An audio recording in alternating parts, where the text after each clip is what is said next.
You're lying awake at night, staring at the ceiling, replaying conversations no one else even remembers. Your phone is silent, no message, no explanation, just space. And for a moment, it feels like everything inside you is collapsing quietly, invisibly, without anyone noticing. But here's what you don't see yet. This isn't where you break, this is where you begin to rise. Later in this video, I'm going to show you why your quietest collapse is actually the moment your power starts forming, and why the people who once had access to you will feel that shift before you even say a word. I'll also explain the one hidden pattern that keeps empaths stuck in this collapse longer than they need to be, even when they're ready to grow. You've been strong for a long time. Not loud strength, not obvious strength, but the kind that carries emotional weight without complaining. You listened when others needed to talk. You stayed when things became difficult. You tried to understand even when you were the one being misunderstood. And over time, that kind of strength can turn into quiet exhaustion. Not because you are weak, but because you were giving in places where there was no balance. The collapse doesn't happen all at once, it builds slowly.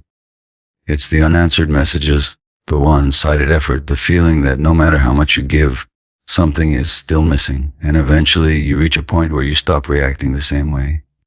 Not because you don't care, but because something inside you is tired of repeating the same cycle. This is where silence begins. At first, silence feels uncomfortable. It feels unnatural. You may feel the urge to reach out, to explain, to fix what feels broken. Your mind tells you that if you don't act, you might lose the connection completely.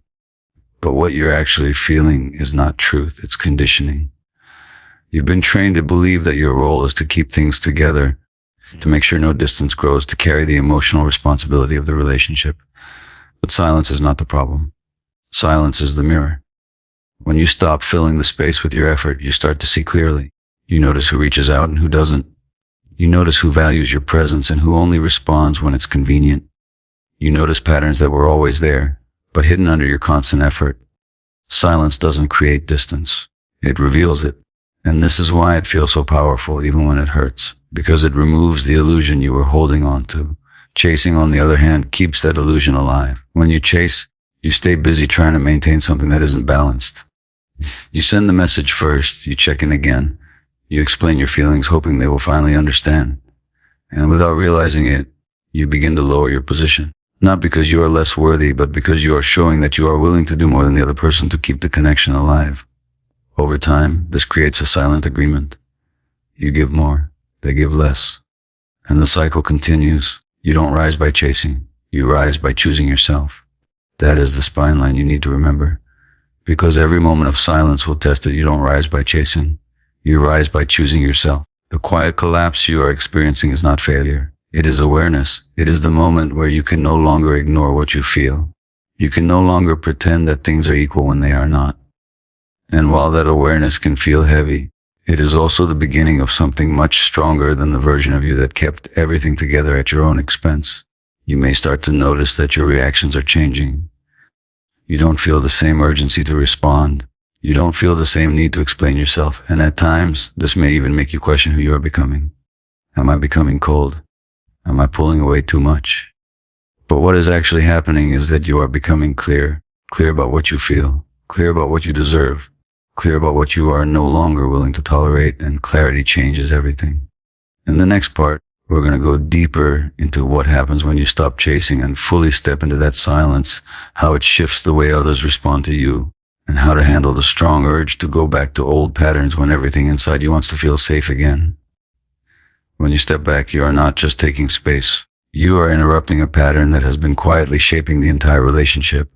For a long time, your energy filled every gap.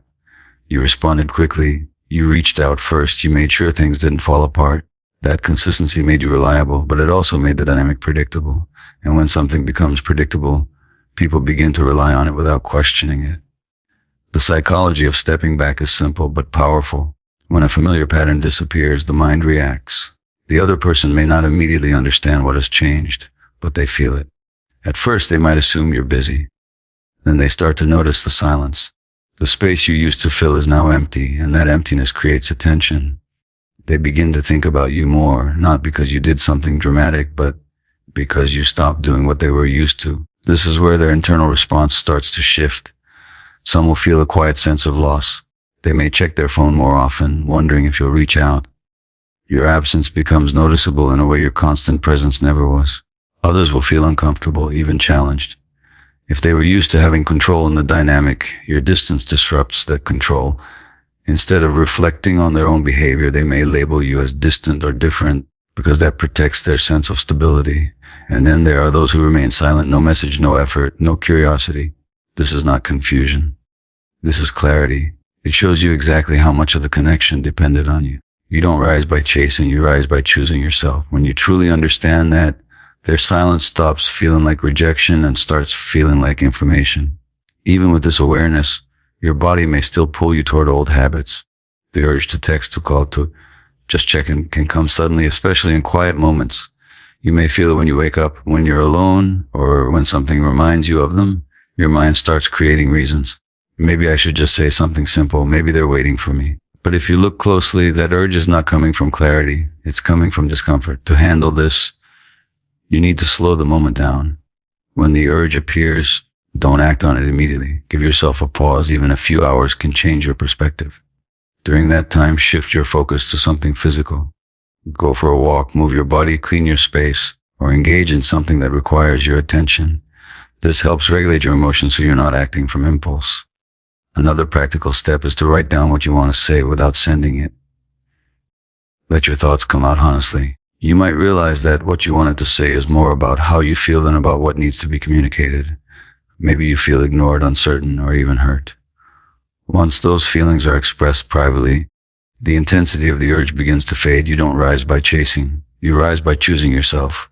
And sometimes choosing yourself means sitting with your emotions instead of escaping them through action.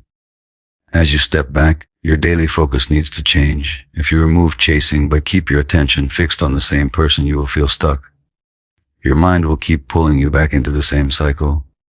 That's why your energy needs a new direction. Start by building small, consistent routines that center around you. Take care of your body, your space, your time. Do things that create a sense of stability in your life, even if they seem simple. When your life feels grounded, you rely less on external validation to feel okay. You begin to experience a different kind of confidence, one that is not dependent on who is texting you or who is paying attention. You may also begin to notice something important. There are people in your life who do not require chasing. They show up, they respond, they make effort without being asked. These connections may have felt less intense before, but now they begin to feel more real. When you invest your energy into these balanced relationships, your understanding of connection changes. You start to see that effort does not have to be one-sided to feel meaningful. You don't rise by chasing. You rise by choosing yourself. The more you live by this, the less you feel the need to force anything. You become more selective with your energy, not because you are closing yourself off, but because you are protecting what you've worked to rebuild. Stepping back is not about pushing people away. It is about creating space where truth can show itself. And as that truth becomes clear, your decisions become simpler. You no longer need to guess or overanalyze. You see what is there, and you respond with calm, grounded clarity. In the next part, we're going to talk about what happens when that clarity turns into real outcomes, how to respond when someone comes back after feeling your absence, and how to move forward with strength and dignity when they don't. At some point, the silence turns into an answer. Not always in the way you expect, not always in the way that feels comfortable, but it becomes clear. Either they come back, or they don't. And both outcomes ask something important from you. If they come back, it can feel like relief. A part of you may soften immediately. You might feel seen again, remembered again. But this is where your growth is tested, because their return is not proof that everything has changed. It is only proof that they noticed your absence. What matters now is how you respond. You don't need to ignore them or play games. You stay calm, grounded, and respectful, but you move differently. You slow things down. You don't rush back into long conversations. You don't reopen emotional doors too quickly. You allow time to show you what is real. Because real change is not something you hear in a message. It is something you observe in consistent behavior. Boundaries become your quiet strength. You don't announce them loudly. You live them. If they reach out at times that don't work for you, you respond when it suits your energy. If they communicate in ways that once confused you, you no longer chase clarity. You let them be responsible for how they show up. You don't rise by chasing. You rise by choosing yourself. And choosing yourself means you no longer overextend just to keep someone close. Pacing protects your progress. You give the connection space to rebuild naturally if it is meant to. You watch for consistency, not intensity. You notice if their actions align with their words over time. You stay present, but you don't lose your awareness, because the moment you abandon your awareness, you risk stepping back into the same cycle you worked so hard to leave. But not everyone comes back. Sometimes the silence stays, and this is where a deeper kind of strength is required. Because without a clear conversation, your mind may try to create one. You may feel the urge to reach out just to understand, just to close the loop. But that urge often comes from discomfort, not from truth. Silence reveals truth either way. If someone can stay distant without making an effort to reconnect, that tells you everything you need to know. It tells you that the connection was not as strong or as mutual as it felt. It tells you that your presence was not something they were willing to protect. And while that realization can hurt, it also frees you from the illusion that things were balanced. Closure does not always come from words. Sometimes it comes from acceptance. Acceptance that you showed up with honesty. Acceptance that you gave your energy with good intentions. And acceptance that their lack of effort is not something you need to fix or understand further. You don't rise by chasing. You rise by choosing yourself. And choosing yourself sometimes means walking forward without the answers you thought you needed. Moving forward with dignity means you do not go back to old habits just to feel connected again. You don't send long messages explaining everything you feel. You don't try to make them see what they failed to see before. Instead, you redirect your energy. You invest it in your life, your growth, your stability. You build something within yourself that does not depend on who chooses to stay or leave. Let's bring this into focus. You reached a point where the old way of being no longer worked. You stepped back, even when it felt uncomfortable. You allowed silence to exist, and in that silence, truth began to show itself. Some people responded, some didn't. And through that, you gained clarity. Silence reveals truth either way. It shows you who values you and who is only present when you are the one holding everything together. Your one clear action step is simple but powerful. The next time you feel the urge to chase, pause. Just pause. Don't act immediately. Give yourself space to see what happens if you do nothing. That moment of restraint is not weakness, it is growth. It is you choosing a different path. You don't rise by chasing, you rise by choosing yourself. The more you live this truth, the more your life begins to change. Your energy becomes calmer, your decisions become clearer, and your relationships become more aligned with who you are now, not who you used to be.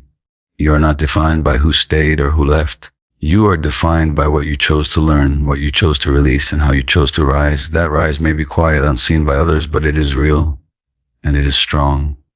Stay grounded in that strength. You don't need to prove anything. You don't need to force anything.